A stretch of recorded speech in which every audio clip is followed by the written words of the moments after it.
Oh, wow. So this is like the perfect one? So we're the reverse guinea pig. Yes. All right.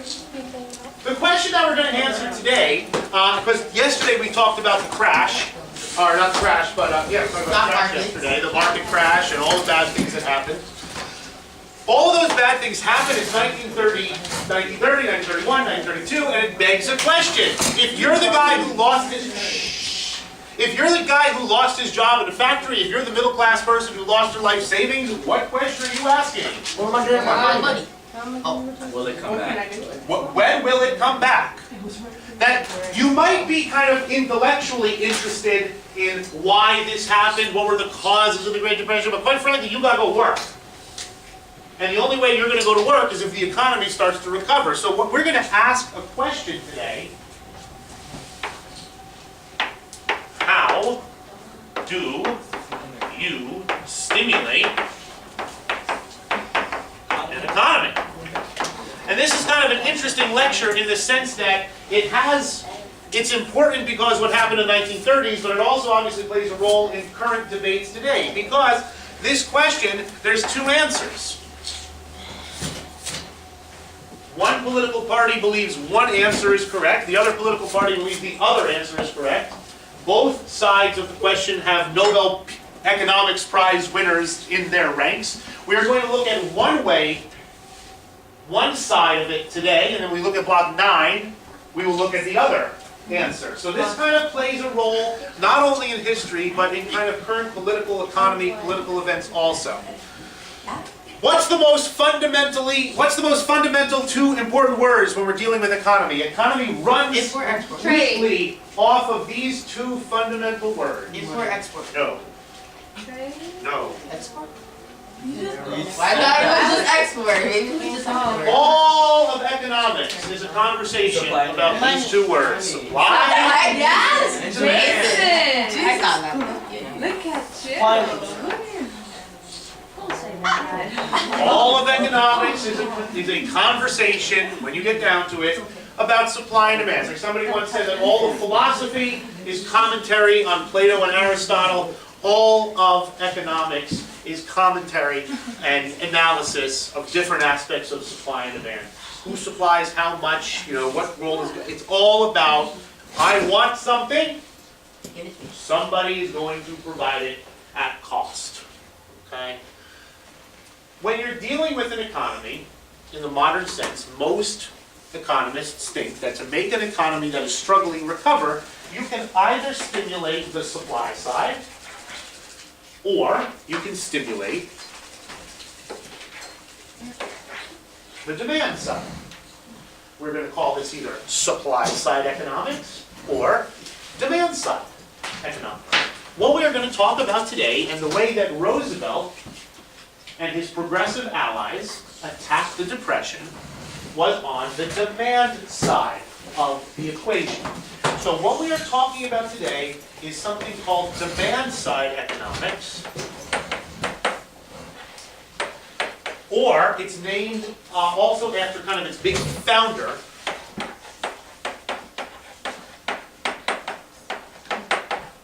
a British guy by the name of John Maynard Keynes, and what's called Keynesian economics or Keynesianism.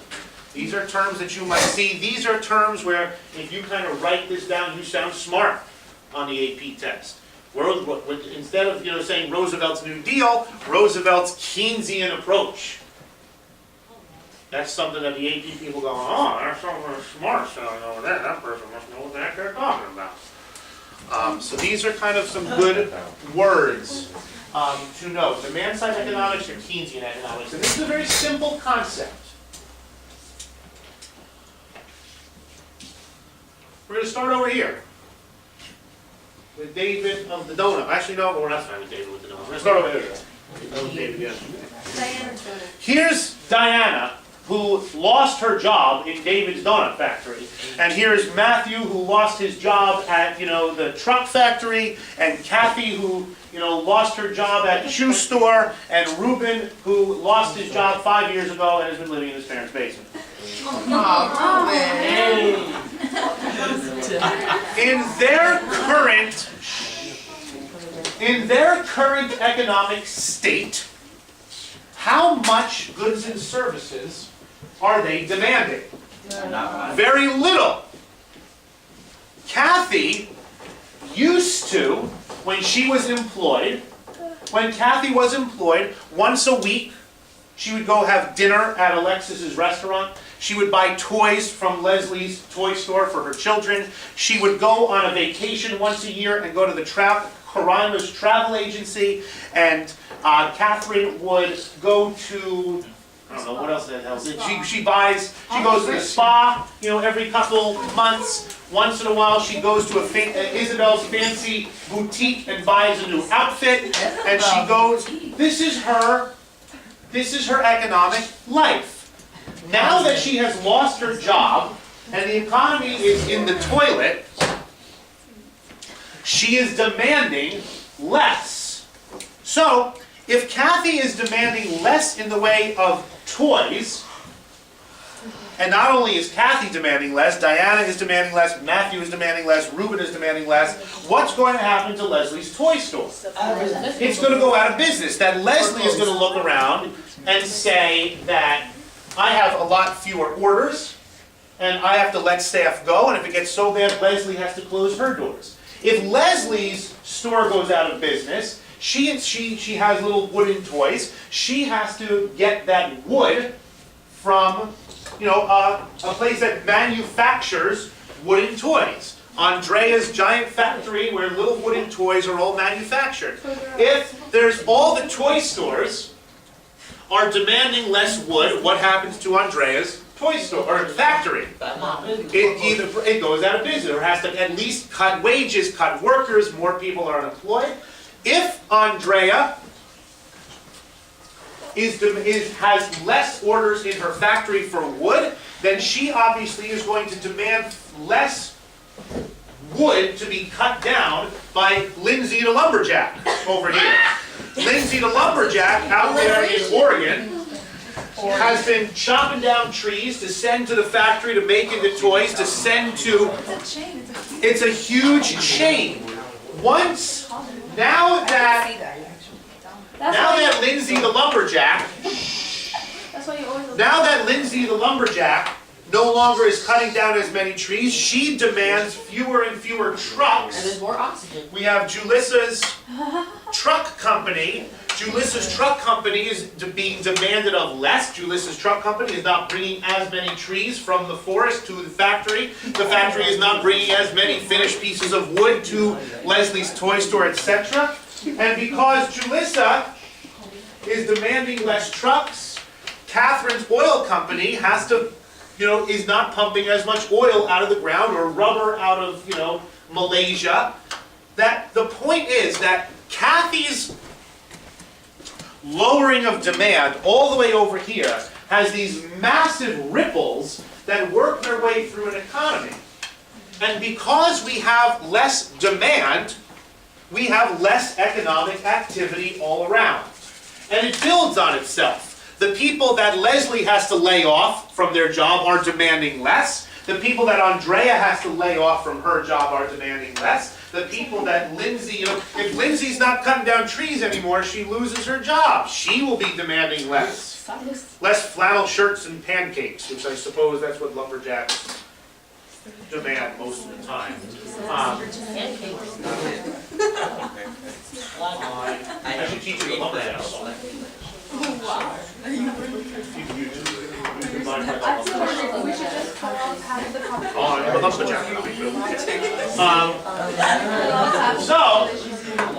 If you start calling me that, I will kill each and every one of these. But if Lindsay stops, Lindsay the lumberjack? yeah. Okay, Lindsay the Lindsay lumberjack. doesn't chop it down, like she doesn't chop the trees because they're not big enough. That's the best thing We that's all have happened. more oxygen. Yeah, best thing that's happened to Yeah, we need money. Wait a minute. There's all Let's address this. If you let's go ahead and if you're going to be willing to make that argument, let's shut off your heat and air conditioning and see how wonderful you think it is. Oxygen. No, because then that means like when everybody's poor, they're in their houses. So I could just No, no, walk no, no, around. Who needs cup? You get to cup. If it's hot, No, so you can circle Anyone who's ever spent time outside in the cold knows that clothes are good things. Yeah. But then you could just go to a tropical place. Like people who live in tropical places during the depression, pretty good, pretty solid. How much do you like your air conditioning? Right now. Right now, you're not thinking about it, but Yeah. I imagine that Paula, you would be one of the first people But that's what water to is sit for. here You and go to the complain if it was ocean. 93 degrees in here. But I wouldn't complain because I would go to like the ocean or the beach. In the middle of class. Yeah, I'm gonna drink it. Paula, this is. She's supposed to walk around naked. Yo, no, that's not what we're going to. Anyway. Hey, move on. The question that we have to answer, and how Keynes answered it, if you want to fix the economy, you stimulate the demand side of it. How do we stimulate demand with Kathy and with Diana, Matthew, and Ruben? What do we do? What do we need them to do? What do we give them in order for them to create demand? How do we create demand? We have to give them money. That if I, as the government, came in and said to Kathy, here's $50. And I said to Diana, here's $50, to Matthew, here's $50, to Ruben, here's $50. Then what Kathy would do is now she would go back to the toy store. The toy store, the business kind of starts back up. She rehires her people. She makes more demands on Andrea, which makes more demands on Lindsay the Lumberjack, which makes more demands on Julissa, which makes more demands on Kathleen. That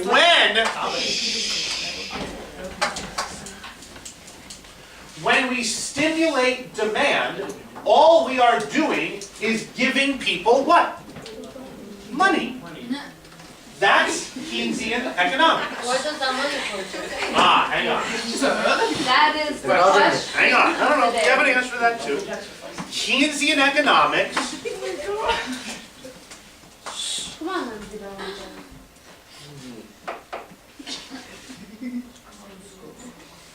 Government gives money to stimulate demand. Now here's kind of the funky thing, and this is what Keynes spent his big fat book arguing. Keynes makes an interesting mathematical economic argument.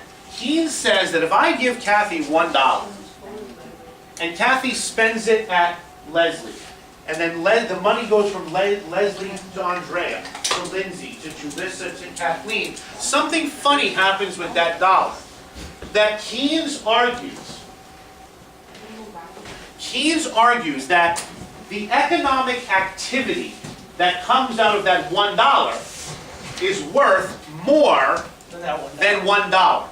That's called the multiplier effect. The multiplier effect basically says that if I the government just give Kathy $1, if that dollar works its way through the economy, it will provide more value to the economy than just $1. And then Keynes spends a very long time trying to figure out exactly how much. He does a lot of math, and at the end of his book he says, do what I say. Because I'm right. Really smart.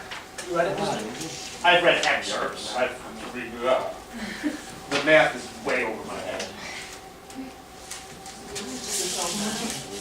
Sound smart? Yeah. It is smart. Keynes is brilliant. I'm not saying he's right, but he's brilliant. He's definitely a smart dude.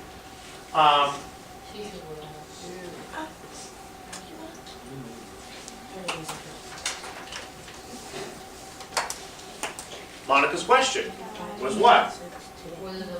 All right, Monica's question is, okay. Well, you know what, actually, before we get to Monica's question, I'm going to do something else before we get to Monica's question. How do we give Kathy money? There's a couple different things that happened in the Great Depression that served the purpose of stimulating the demand side of the economy. How do we give Kathy money? Gotta get it from taxes. No, how do we give it to her? Not where do we get it from, how do we give it to her? A couple different ways. You can borrow it. No, not where it comes from, you're answering the wrong question. How do we give her, no, a loan is not giving someone money. So, direct welfare. Okay, so there's three basic ways that we can give Kathy money. Direct relief. We look at Kathy, we say Kathy is poor, here's $50, you're less poor than you were a minute ago. We're not asking her for anything in return. We are providing her direct relief. This is the first time in American history during the Great Depression that the federal government was involved in simply writing people a check. You could probably like give her like a house, like the government. That's the same thing, direct relief. We're going to provide her with, free food, free housing. That it serves two purposes. I'm sorry? Yeah, well, it's relief, reform, recovery are kind of the categories of different things that were in the New Deal. Relief is, what do we do to relieve Kathy's issues right now? And one thing that we say is, we come up with a whole different realm of things that are going to directly put money in her pocket. Whether it's, just a cash welfare payment. Eventually things like food stamps. Public housing begins during the Great Depression. These are all things that serve two purposes. Unemployment insurance. Another example of direct relief. It serves two purposes. One, as a society, we have kind of determined that we would prefer not to have Kathy living on the street. And two, from a Keynesian perspective, the more money we give Kathy, the better it's going to be for everybody else. That's one way that we can give Kathy money. What's a second? We can give her a job. We can give her a job. Public works. Oh, is it like those places like when you don't have a job, you just go and then be like, okay, well this person needs someone to hire, so. Yeah, it's sort of like that. Or what public works are in the Depression is the country said, we're going to build a bridge, we're going to build a park, we're going to build a highway, we're going to build an airport, we're going to build a seaport. Here's Matthew. Matthew is young and healthy and unemployed. He needs money. Here you go, here's money, now go help them build the road. And out there every day, Matthew B. with his shovel digging a road. Sometimes the economic activity is kind of very useful. That roads and dams, that hundreds of dams were built out west. Like the Hoover Dam is a perfect example. But once the thing is built, then all the people become unemployed again. That's why you gotta build something else. Or you hope, so Paula's question from a Keynesian perspective would have two answers. Paula says, once the Hoover Dam is built, everybody's unemployed again. The answer to that from a Keynesian would be, the economic benefit of the Hoover Dam would create enough economic activity that you could go get a job doing something else. Okay, that would be the argument. That things like airports and highways and roads are things that help an economy. And therefore, more economic activity will start taking place, and therefore more jobs will be available. Like you built the airport now. It's an so you can investment. Get, a job at the airport. Exactly. Now to kind of segue to half of Ava's question, sometimes the public works were of very limited economic value. Anyone ever been to the post office in Elizabeth? Yeah. The big one? Yeah. You see those big paintings and everything up there? Those were built during the Depression. Artists were hungry. Artists are always hungry, isn't it? Artists.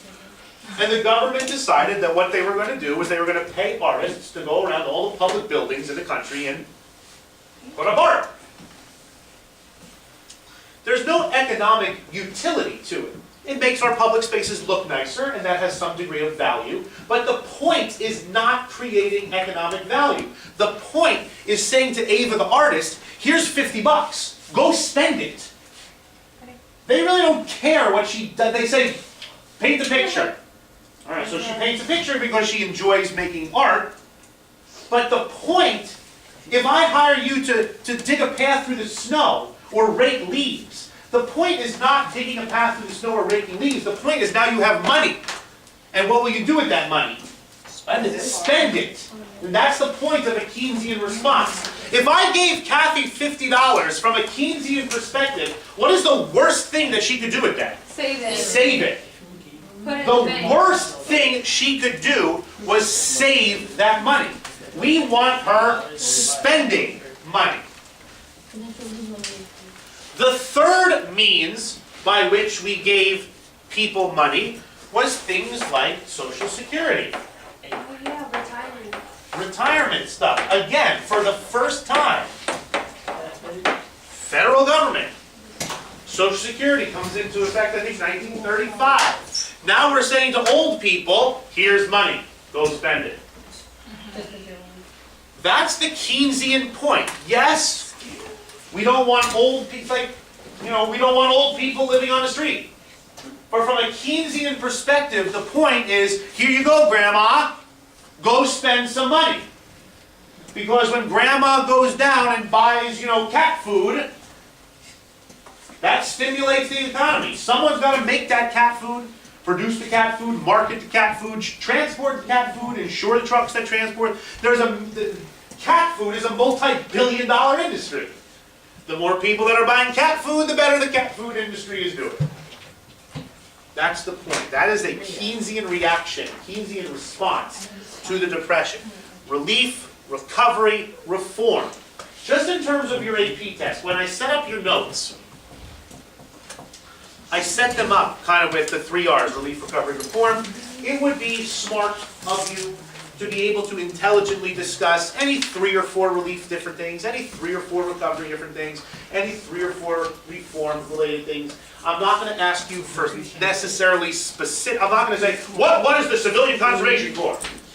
But they are going to ask, give an example of Roosevelt's, reform efforts. And whichever ones you choose to know, they all count. You're not going to be asked about specific ones specifically. But you should be able to know a handful of them to put in an essay. Okay? Now,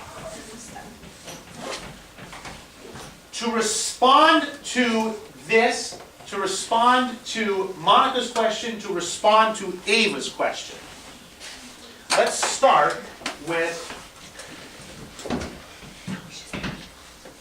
Monica's question. Awesome. Here's 50 bucks for Kathy every week for the next. Where's the money come from? It comes from 2 places. Where does the money come from, guys? That's one place. Taxes. So, They lend money, right? 2 places. Taxes and borrowing. Oh, that's what I meant borrowing, not lending. Borrowing. Well, people lend the government money. Oh yeah. Mostly from borrowing. Some taxes, they're definitely, especially kind of towards the middle of the New Deal, taxes go way up. But most of the money originally comes from borrowing.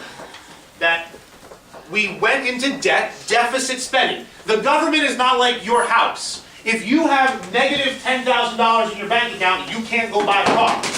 If the government has negative $10 billion in its account, it can still buy as many freaking cars as it wants. Why? Well, because they just go print 10 billion extra dollars. That's the difference between you But if they print a and lot of government. money, then the value of the money goes down. Yes, but then they can just print more. Oh my god, everything is just like a chain reaction. Well, yeah, absolutely. Roosevelt's trying to create inflation, though, because demand is so low that prices are going down. And that's bad. You don't want deflation in an economy either. You want just a very slow, steady 1 or 2% inflation. But what's going on in the Depression is there's so little economic activity that prices are falling. So one of the things that Roosevelt is indeed trying to do is to create some inflation. So people can pay back their loans. So people, like, all these things are going on. So Roosevelt's trying to create inflation. That's why the currency stuff, he takes that you're not allowed to use gold anymore, all paper. Very fragile system.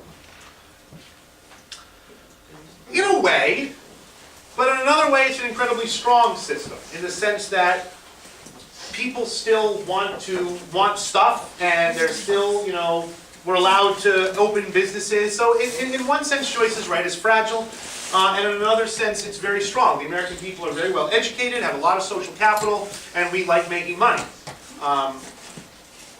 So, yeah. Okay, so I read in the packet that they banned the use of, like, using gold to pay out Yes, stuff, correct. but they still use the gold to pay out countries. Yes. They still do that now? No, Nixon took us off the gold standard in 1970. Now it's our currency completely flips. So what do we do with the gold that we have? Buy and sell it. It's just, it's like buying a stock. You buy gold like you buy stock. It doesn't have nothing, we cannot, you can trade gold into currency. You buy gold, obviously, but you can't use gold as currency. Well, you can't go into a grocery store and be like, oh, Right, $100 here. Here's bread. You could do that before 1933. But how would you know how much gold someone has? You weigh it, Weigh it. scale. What? No, you wouldn't pull out gold out of your pocket. What you would have was something called a gold certificate. What you're saying is, somewhere in a bank vault, I have actual physical gold. Here's a piece of paper proving it. So you wouldn't pay with actual, like, here's a pirate coin. You would have what's called a gold certificate, okay? Yeah, exactly, pretty much. Like, a check pretty much says, here's a piece of paper that says I have money in an account somewhere.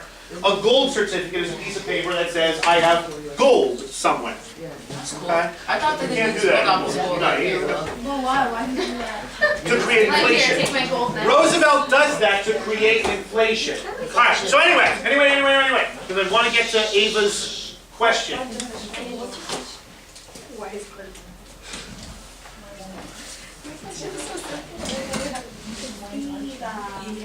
Conservatives look at this and say this is a catastrophe. This is going to ruin the country in a lot of different ways. We're going to talk about two of them. One, it's going to ruin the country in a philosophical sense. And then two, it's going to ruin the country in an economic sense. So let's look at the criticisms. Criticism number one, the philosophical criticism, that gets to Ava's question, is the New Deal changes the role between citizen and state. From the founding up to the New Deal, Americans were overwhelmingly believers in negative liberty. That the purpose of government is to leave you alone, so you can be free and do what you will. Now conservatives argue that government providing people with direct relief, government paying for all these public works, government providing, that it is changing the role of government from something that I'm a little, I don't want involved in my life because they'll crush me like a little bug because they're so big and I'm so little. The concept of negative liberty changes or begins to change or continues to change in the American mind, that now the point of government is to make sure that my life is comfortable. That's a fundamental change in the relationship between citizen and state. That the New Deal does a lot to change how people look at government. Government will now, hey, they'll provide me unemployment insurance, food stamps, government jobs, Social Security, Medicaid. So government's role has changed to a role that is intended to kind of keep you comfortable from cradle to grave. And we can debate whether that's good or bad. My point is that conservatives at the time thought it was bad. They thought that it was going to change the American character. That if people can get something for free, they won't work for it anymore. You can think in your mind whether you think that's a legitimate criticism or not. The The problem that conservatives then had, I'm going to let Ava answer her own question. What was the problems conservatives had with government funding artists?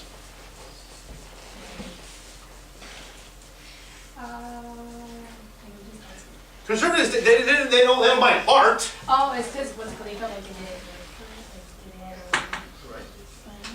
earn it, I guess, in a sense. Is that the role of the federal government? That's kind of the question that conservatives say. Did Madison and Jefferson put pen to paper so that the government could pay artists to draw pictures in post offices? No. That's kind of the conservative argument. They're saying, conservatives argue that if an artist wants to make money, what does an artist have to do? Go get a job. No, through his art. If an artist wants to make money by making art, he needs to find people to buy his art. Not just get paid to make art that nobody wants to buy. That's the conservative argument. It's not that they're against art, they're against government support for art. Technically, isn't the government paying for the art? Yeah, and that's what a conservative says, why the hell is government paying for art? No, like you said that an artist should make a painting and then Sell it to someone, right? So like, aren't they technically making the art and then selling it to the government? Yes. So they're getting paid? Because the difference, Paula, is when Paula decides to buy art, whose money are you using? Paula's. When government decides to buy art, whose money am I using? Yours. Steven, you feel like buying a crazy funny piece of art? Yeah. But if Steven, and conservatives would say, if Steven wants to buy a crazy funny piece of art, guess what? Let him buy it. But government said that Karaima might not like that art. Why the hell should we make Karaima pay for that art? That's kind of that. So that's the conservative response, that government has no business buying art. Art gets created, awesome, we love art. Let people who want to buy art, buy art. Because they're using our taxes. Because they're using our taxes to pay for it. Okay? So the first conservative, that's the kind of the general conservative argument against a lot of things that government does. If somebody wants to do something, let them do it. Why are my tax dollars being used to do X? Okay? That's kind of a standard conservative argument. But do they feel about that? About, like, you know how like you did that chain reaction? So they feel the same way about like Kathy, like the government giving Kathy? Yeah, they say that, yeah. Now, because what a conservative is going to do, we're not going to talk about it today, we're talking about it in Block 9. What a conservative is going to do is stimulate the supply side of the economy. That's a little more complicated, we'll talk about it in Block 9. But a conservative says, it's somewhat of a sophisticated argument. The problem with giving Kathy money comes from where that money comes from, okay? So the philosophical argument that it's changing the relationship between the American citizen and his government. The economic argument is this. If I am going to fund Kathy through taxes and borrowing, this is the problem. The problem number one is, if I tax people, I am taxing productive people. So if I take money away from James, the productive person, to give to Kathy, am I really changing the demand? Kathy will be demanding more, but James will be demanding less because I took his money. So if I take James's $50 and give it to Kathy, it's the same $50. It's just a matter of who is spending it. All right, so that's one point. The larger point and the little more complicated point is in the borrowing. Yeah, your question. So, but isn't it like, okay, so let's say like, you took Jane's money and you gave it to Kathy, right? Yes. But it's better that both people are spending money, even though it's less than just one person spending. Like, on a macroeconomic level, it's irrelevant. On a large economic issue, if James spends 100 and Kathy spends 0, that's the same as James spending 50 and Kathy spending 50. On a macro, now we can make an argument about fairness, we can make an argument about social equality, we can make a lot of different arguments. From an economic standpoint, it doesn't matter. Okay? From an economic standpoint, it doesn't matter. The trickier issue is with borrowing. When I borrow money, what happens to interest rates? They go up. They go up. If I borrow a lot of money to pay Kathy, interest rates go up.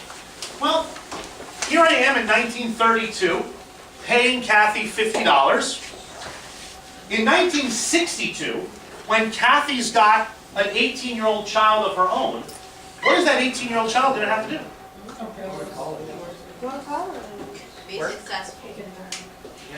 I borrowed money in 1932 He's gonna have to pay it. that someone's got to pay that money back. The next generation has to pay that. So if I borrow money on a 30-year bond to give to Kathy, that's awesome. Until 30 years from now, Kathy's children face higher interest rates because they are responsible for paying that money back. Oh, so, okay, so like, It's a let's say generational argument. if my parents have like a bunch of debt, right? Yeah. And then that debt, if they don't pay it off, will be passed down Yes. to me?